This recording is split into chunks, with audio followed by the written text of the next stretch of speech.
మనకి అసలు నిజమైన సంతోషం ఏంటంటే మానవ హృదయంలోనికి దేవుడు దిగి వచ్చినప్పుడు అదే నిజమైన సంతోషం. ఈ రక్షణ మనం కలిగి ఉన్నందుకు మనం ఆనందించాలి. ఈ ఆనందాన్ని యోబు భక్తుడు చాలా చక్కగా అర్థం చేసుకొని చాలా బ్యాలెన్స్డ్ గా తన జీవితాన్ని నడిపించుకున్నాడు. కానీ ఆయన భార్య ఏమనుకుందంటే, దేవుడు అన్నీ ఇచ్చాడు కాబట్టి సంతోషంగా ఉంటున్నాను. కానీ యోబు అలా లేడు. యోబు తన ధనం ఎక్కువైందని అని దేవుడిని ప్రేమించలేదు, ధనం తక్కువైందని దేవుని ప్రేమ నుంచి తొలగిపోలేదు. దేవుడిని దేవుడుగానే చూశాడు. అందువల్లనే రెట్టింపు ఘనతకు అతడు కారకుడయ్యాడు. మా తండ్రి గారు, నేను ట్యూషన్కి వెళ్ళి నైట్ టైము 9 గంటల టైంలో రాగానే భోజనం చేసిన తర్వాత ఒక 10 గంటల కింద చాప వేసేవారు. చాప వేసి ప్రార్థన చేసుకుందామమ్మా అనేవాళ్ళు. మా తండ్రి గారికి ఆనందం అంతా దేవునిలోనే.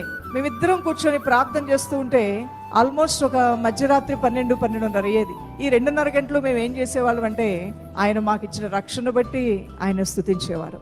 ఆ దేవుని యొక్క న్యాయ విధుల్ని తలంచుకుంటూ స్తుతించేవాళ్ళం. 2:30 గంటలు కేవలం స్తుతించడం, ప్రార్థన చేయటం, దేవుని గణపరచడం, బైబిల్ చదవటం. ఆ తర్వాత ఎంత సంతృప్తితో ఇలా ఎన్నో మార్లు మా తండ్రి గారు నేను కూర్చొని ప్రార్థన చేసేవాళ్ళం. దేవుడు గొప్పవాడు దైవజనమా.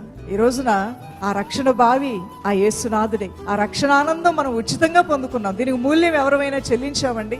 నోటుతో ఒప్పుకున్నాం, హృదయంలో అంగీకరించాం. ఈ జీవాధిపతిని యేసు మన జీవితాల్లోకి వచ్చేసాడు. అసంతృప్తి రానివద్దు నీ జీవితంలోనికి. కలిగిన దానితో తృప్తి కలిగి జీవించు. నీ భక్తి నీకు గొప్ప లాభ సాధకంగా ఉండబోతుంది. హల్లెలూయా.